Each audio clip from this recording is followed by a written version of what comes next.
ACTIVISION presents a smashing blast from the past.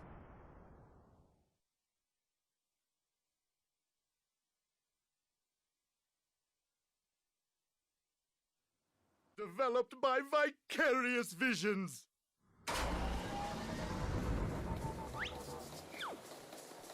It's Crash Bandicoot!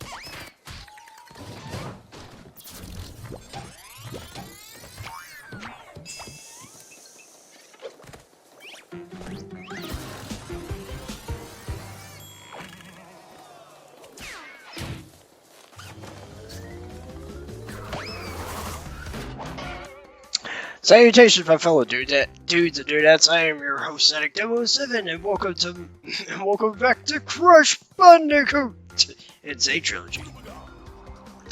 This is the third time I am attempting this recording, so I'm a little peed right now.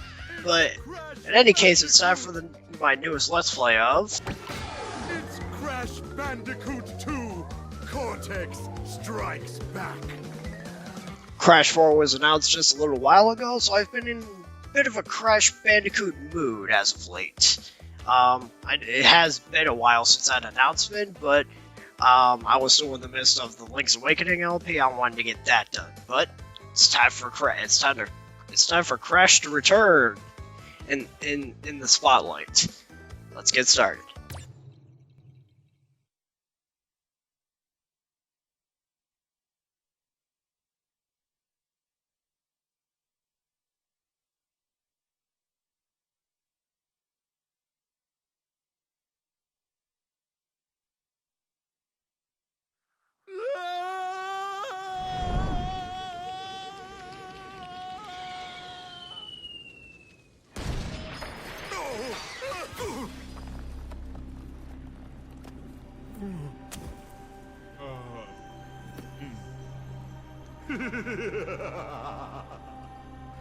Crystals, of course. No!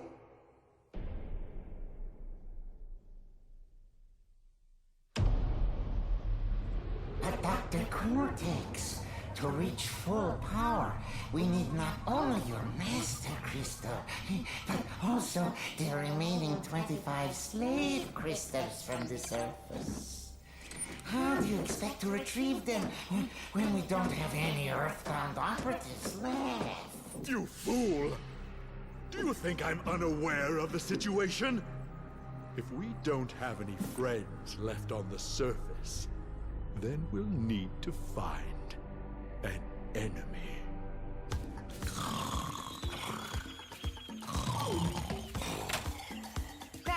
Crash! My battery is fried. Make yourself useful, big brother, and bring an extra battery for me. Alright, now that we actually have control again, just like in Crash Bandicoot 1, you could jump, it does this little flippy thing, use a spin attack, it's meant for breaking boxes, as well as attacking enemies with it.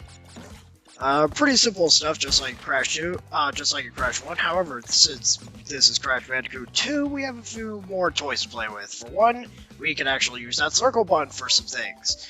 You hold down and you move around, you can do this little crawl, helps you get under tight gaps. Do it while you're moving, you do this little slide, helps you get through those tight areas a little faster. Do it in midair, get his body slammed, you can break certain crates with that. And if you hold down circle and then jump, you get this little super jump. And if you're able to perform that jump while sliding, get this little maneuver called the slide jump. It's pretty cool stuff. Just like before, all these little Wampa fruits, you get 100 of these, you get yourself an extra life, just like in the Sonic series, with all 100 rings and the like. And every crate has its own properties. In this case, there's this little up arrow. Bounce on it and all that stuff. Aku is a shield. We'll get more into it as we actually, actually start playing the game proper, because that was just like a prologue stage, so to speak.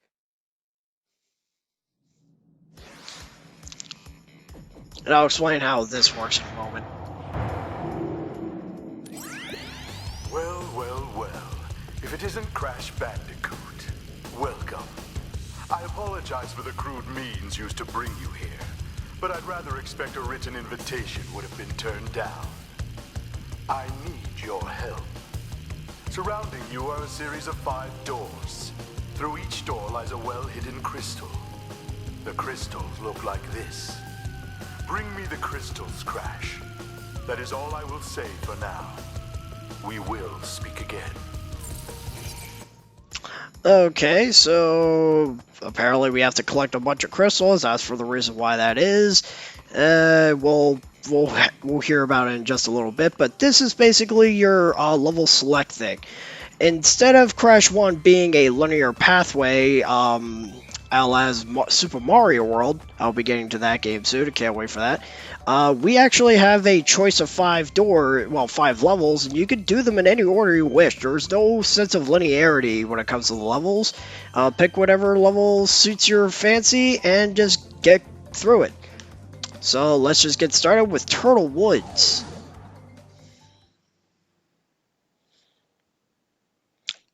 Hit Be kind to the boxes to earn a special gem. I'll explain how gems work I'll explain how gems work a little bit later. But for now, let's play the level proper. So I got a bit of history with this game compared to Crash 1, where I practically had none besides the Insane Trilogy. This was the Crash game I played first. My old man had a PS1 alongside this game, and I do believe Crash Team Racing. I didn't play Crash Team Racing a whole lot because we only had one controller at the time. So most of the time I was playing by myself, and I got bored pretty quickly. I don't know, I guess I'm just not a stickler for racing games by myself. I don't know. They kind of lose their luster when you're playing alone. Also, this is live, for the record. I'm going to use this body slam on this little platform. Get us to more boxes. Yeah, this is Crash Bandicoot 2. Pretty fantastic game, in my personal opinion. I think Crash Bandicoot Warped is a much more entertaining game, for reasons I'll get into as we progress through this game. Get that C box. It's called a checkpoint. In the event that you die, you respawn at the last checkpoint you touched. And unlike Crash Bandicoot 1, at least the original version, you can get all the boxes without dying. This was present in the original Crash Bandicoot 2, so you don't have to worry about it here. We got a new set of boxes introduced in this game, though. In the first game, we had these things called TNT boxes. You stepped on them, a countdown commenced, and once the countdown ran out, those boxes would explode. With Nitro boxes, they explode, but they explode as soon as you make contact with them. So, I'm gonna do my... Never mind, that didn't work out. Just wanted to make sure I got the boxes. And if you're wondering if they explode on impact, on contact, how would you, if you're not supposed to like break them because you immediately get hurt when you do so, how are you supposed to break all the boxes? Because just like in Crash 1, if you break all the boxes, you can get yourself a gem. Well, there is a specially marked nitro like iron crate at the end of each stage, which will immediately ignite. Like actually right here. Good segue. You break this, all the nitro boxes are in the stage are gone. Like, every single one of them. So that'll make your... Granted, most of the time they only really appear at the end of the stage, so you kind of have to get through the level, like the entire level before you can actually break one of those. So you still have to deal with the nitro boxes as like a hazard. Also, we got our bonus levels. Bonus levels only really serve to get you extra lives and extra boxes. If you die in the bonus level, you will lose your Aku Aku shield, but you don't lose a life, so you can try as often as you see fit. Only 5 boxes, got an extra life. Just like in Crash 1, Aku Aku is a shield, so if you get hit by anything, Aku Aku will take the hit for you and will disappear. And it can stack, so you can get 2 shields. If you get a third one, you become invincible. You get this little, like, catchy tune, as well as faster running speed. Alright, just gonna break this box. Let's show off that body slam. There you go. I dig the body slam in the remake because, for some reason the body slam has a bit of, cooldown, has a bit more of a cooldown period.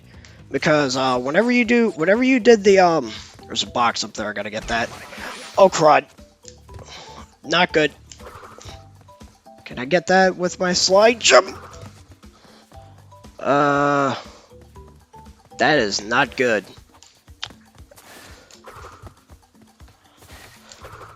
I can't get that, can I? Oh boy, I'm gonna have to die, aren't I? Yeah, I'm gonna have to kill myself now. Because I can't get that.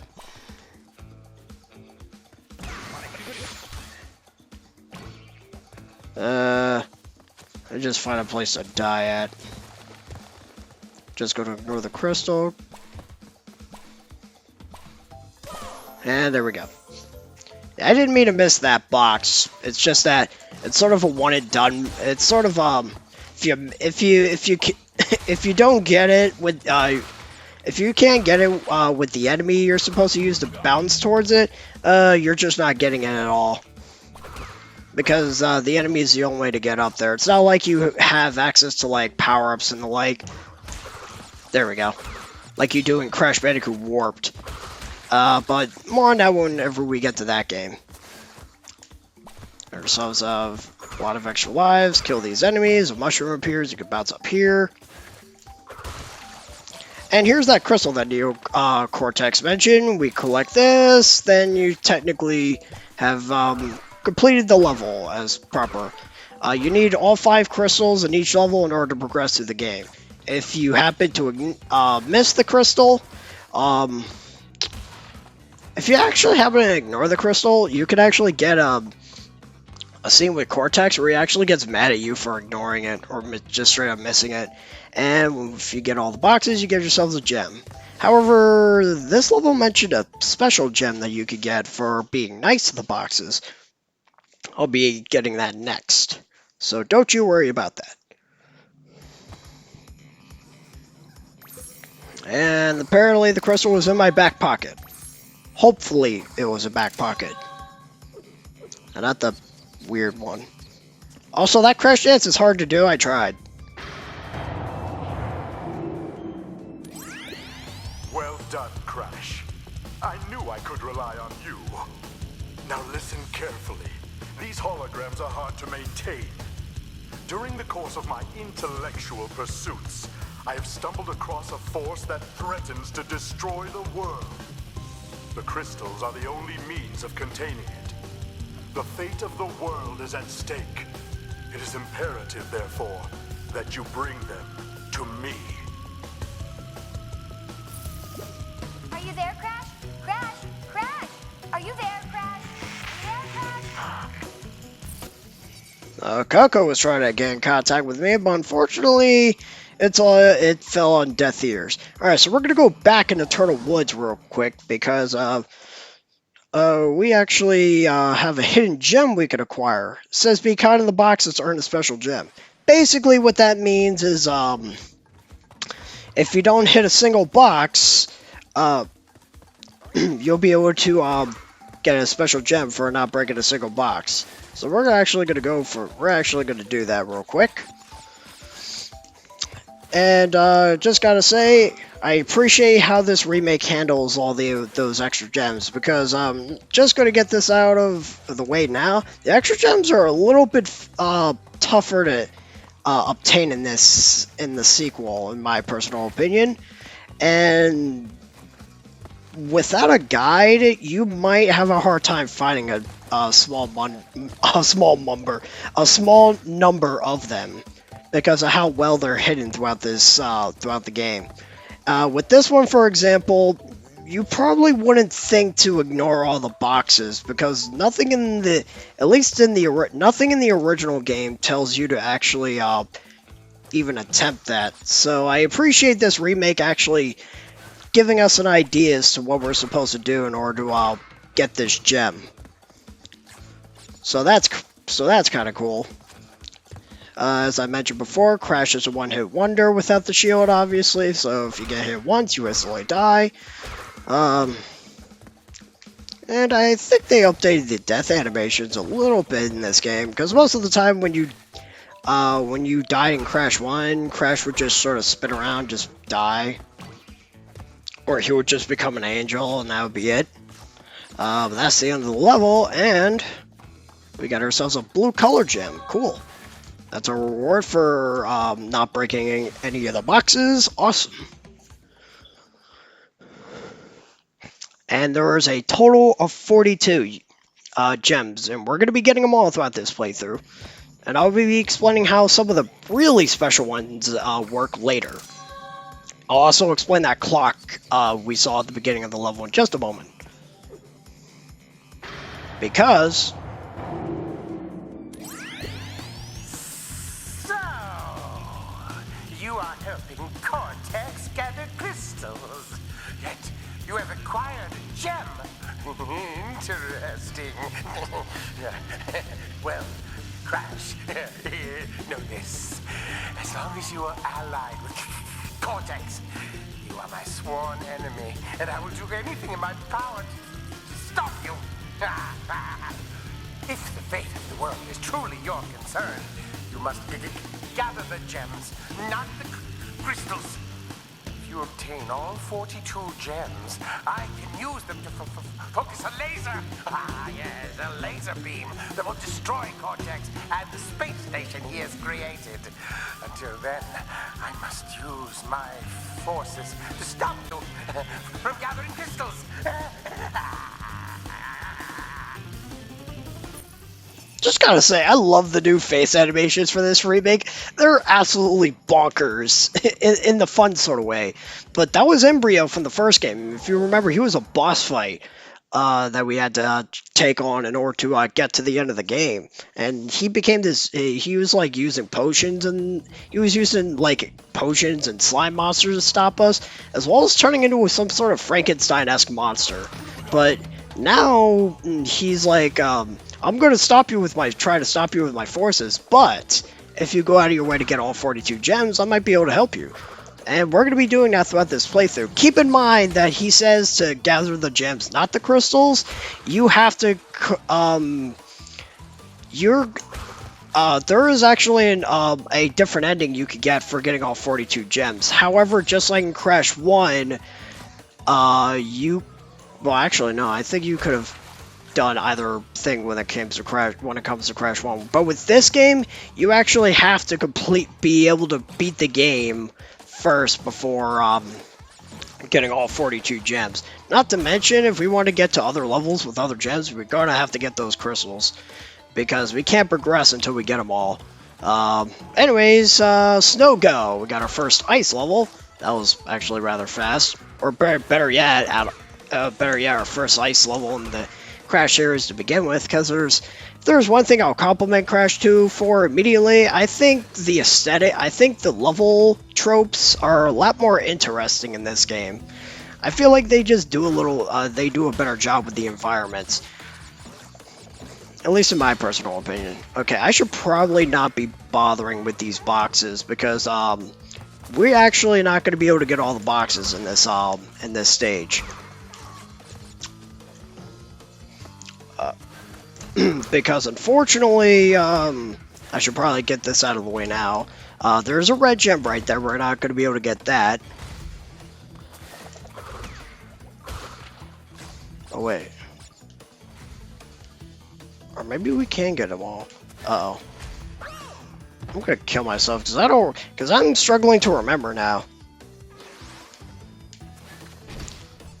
Fudge.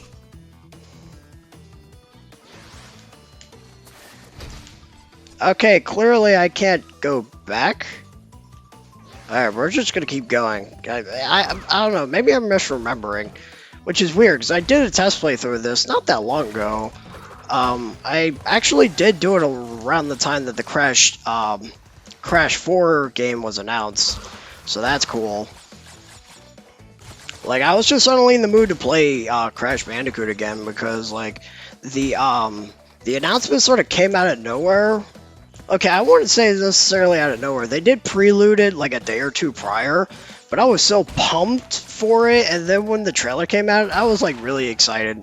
The release date is for early October, I think it was like the 14th or something like that. I could be wrong about that, or is it... I don't know why I think the 14th. It might actually just be the 2nd, because that's the other day that's coming to mind. I don't know why those two specifically. Alright, we're just gonna fall down here. We can break that. Get rid of all the TNT crates. I'm probably thinking of another ice level in which you can't get all, can't get all the boxes. Like on your first go. I love how it say that in the levels called for Snow Go. We got an exclamation point up here, just like the green ones, which blow up the nitro boxes. These make these little transparent boxes become, like, visible. Because you'll see an outline for some crates sometimes throughout the levels. You're going to have to find a corresponding exclamation box in order to actually break it.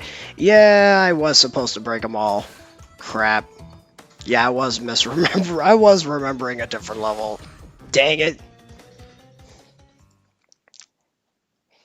That's fine. If it means anything, I'll get that crate off screen. Because you probably did see the crate that I sort of ignored. So I'm not gonna bother doing it for during the recording, since you already saw the level in its entirety. Besides the red color gem, which we'll be getting later. We're gonna cap this part off with Hang 8. Just readjusting my seat here.